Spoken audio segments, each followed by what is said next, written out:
A very good morning and a very warm welcome from the UK to all of our international students that have joined us. As Rob said in his introduction, I'm a lecturer in the Department of Digital and Data-Driven Marketing at Southampton Business School. I also head up the experiential learning project that we're very excited about within the business school as well, which brings students very close to companies and live projects. Okay, so we're going to have a look today, and today's a little taster, guys, so about 15 minutes or so. And yeah, I mean, obviously, I'm a little bit biased, let's be honest, but I think marketing, and particularly digital marketing, is one of the most exciting topics within business to study.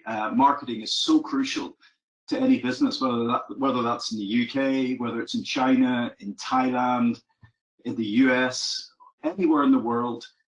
Businesses of all size, but particularly, in my opinion, small to medium-sized enterprises, really rely on effective digital marketing. And let's be absolutely honest about this. You know, given where we are at the moment with the pandemic and hopefully coming out of that pandemic, you know, these businesses will rely ever more on effective digital marketing. So this is really the right time to be studying this really important topic. And what I'm going to share with you today is something that's really based on my own research. And I think that's important to kind of emphasize. I as with all my colleagues, Rob included, we try to underpin our teaching with the research that we're doing, so that's reflected in the content of our lectures and seminars and the like. So with that being said, I'm going to share with you at the outset two stories, if you like, two case studies of SME digital marketing. SME, remember, is a small or medium-sized enterprise.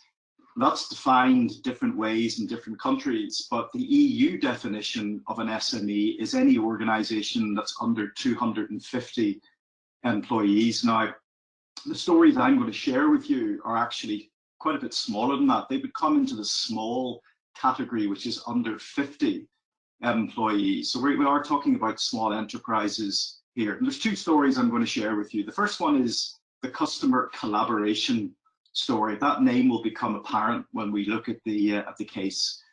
The second story is the website optimization story, and again that will become apparent when we go through the case study. And what we'll then do, guys, once we've had a look at these, briefly had a look at these case studies, we'll reflect on what we can learn from these in terms of digital marketing by looking at a very current, and what I think a very good definition of digital marketing. And, you know, if you are inspired by my lecture, and I hope you are, I've got some further reading on the last slide, and I believe you're able to download these slides as well going forward. Okay, so let's start with the customer collaboration story. I'm just moving on to that. Okay, so, and I'll just pause there for a second. As Rob said earlier, there is a chat box, a chat window open, so please do feel free to, any questions that, you know, arise for you from my lecture, don't hesitate, please, to type them in there. Okay, so the first case is Jimmy's Iced Coffee. It's quite a local brand here in the south of England, but incredibly successful throughout the UK, available in all the major supermarkets and retailers. And one of the things, and you can see there from the stats at the bottom of the slide, very active on social media. And that's reflected in the way in which they, if you like, leverage or use their community of customers on social media. And I think that's the first point I really want to emphasize, actually, is that SMEs can be really effective when they use their customers, their community, if you like, as almost part of their marketing. Because let's be honest, nothing more powerful than word of mouth marketing. And of course, social media is kind of word of mouth marketing on steroids, if you like. And Jimmy's Iced Coffee are incredibly successful at doing that. And it's very much about opportunities. You can see the quote here on the top right of the screen from Steph Morris. Steph Morris is the digital marketing manager at Jimmy's Iced Coffee, and she was interviewed for an EU-funded project that just recently concluded, on which I was the principal investigator at Southampton.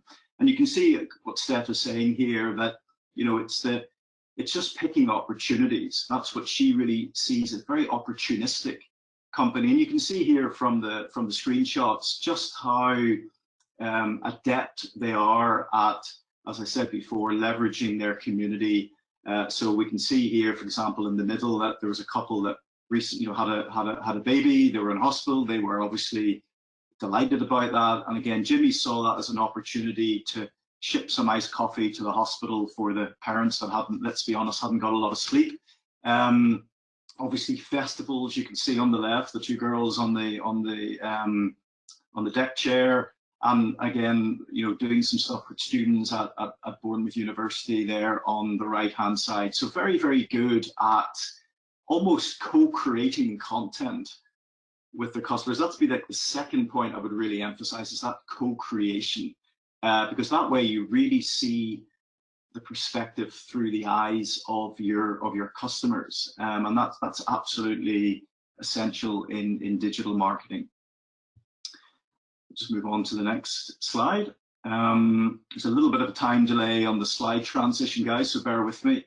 Just moving on to the next slide, where we look at, so we've looked here at customer content co-creation, and I'm having a little bit of issues just going through to the next slide, so please bear with me. Thank you.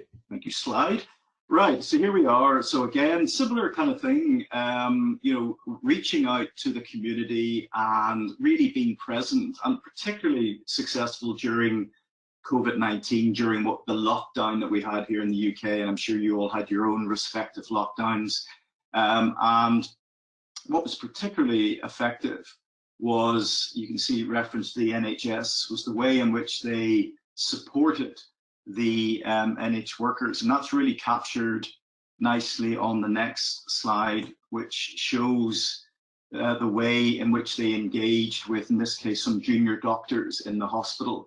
And you can see here, the delight. These are very, very hard worked, tired junior doctors, probably working, incredibly long shifts. So clearly having a nice coffee is just something that can be really refreshing and give them a little bit of extra energy. So, and it goes without saying that when you perform this kind of activity, you generate goodwill for the brand, and you generate incredible word of mouth through social media. So that's the first story, is this idea of using your customer base, co-creating, collaborating, looking for opportunities to kind of, if you like, surprise and delight your customers. And that's in many ways that's marketing, isn't it? It's the right message to the right customer at the right time, and that's kind of in some ways the holy grail of marketing. So we'll move on, guys, to the next slide, and this is now our website optimization story. Remember, there are two stories. The first one is customer collaboration and co-creation. This one is website optimization, and this is an example, again, locally to the south of England, a very successful festival called Bournemouth Sevens. It's a combination of sport and music over 3 or 4 days. You can see the big marquee and tent there. So it's a festival where people camp for 2 or 3 days and just have a great time. And you can see the stats there. And again, very, very successful on social media, and particularly given their target audience, which, as you can see from the screenshots there, is, I guess, to use that term, millennials, is their primary target audience. But what emerged from the interview with Bournemouth Sevens, and again, that was part of this EU-funded project that I was leading, which was actually looking at SME digital transformation. Very, very interesting project, some really interesting results. But what this shows is that Bournemouth Sevens were incredibly successful at using their marketing technology. Now, the latest jargon in digital marketing, and in digital marketing, there's always jargon for everything, but for this one, it's called the MarTech stack. That's short for marketing technology, and stack just means literally a stack is kind of like a stack of books, but it's all of your technology brought together that enables your marketing. And I think that's one of the things that really earmarks digital marketing, is the ability for SMEs to leverage their technology. And I think this illustrates really nicely how Bournemouth Sevens does that right across the website journey. So what these guys have done here is they've used a whole suite of tools to analyze how users interact with their website. And that's another really important lesson to underline here, is that you can't design a website, step back, forget about it, 6 months later, go back and tweak around with it, and then 6 months later, it's got to be something that you revisit on a regular basis, and that you are really analyzing it, looking at the interaction with it.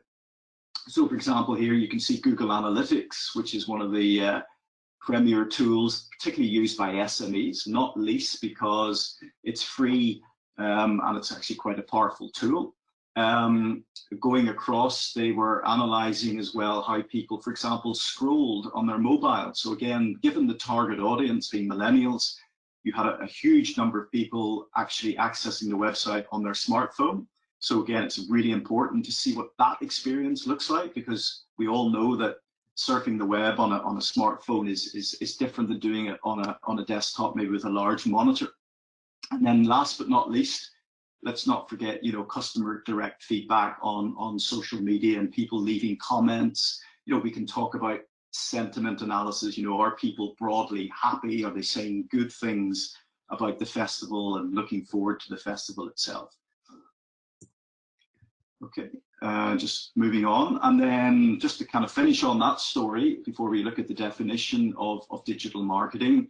So what did this really look like for Bournemouth Sevens? Well, what they were able to do is they were able actually to see through their analytics and user analysis that, in fact, a lot of pages people just weren't going to.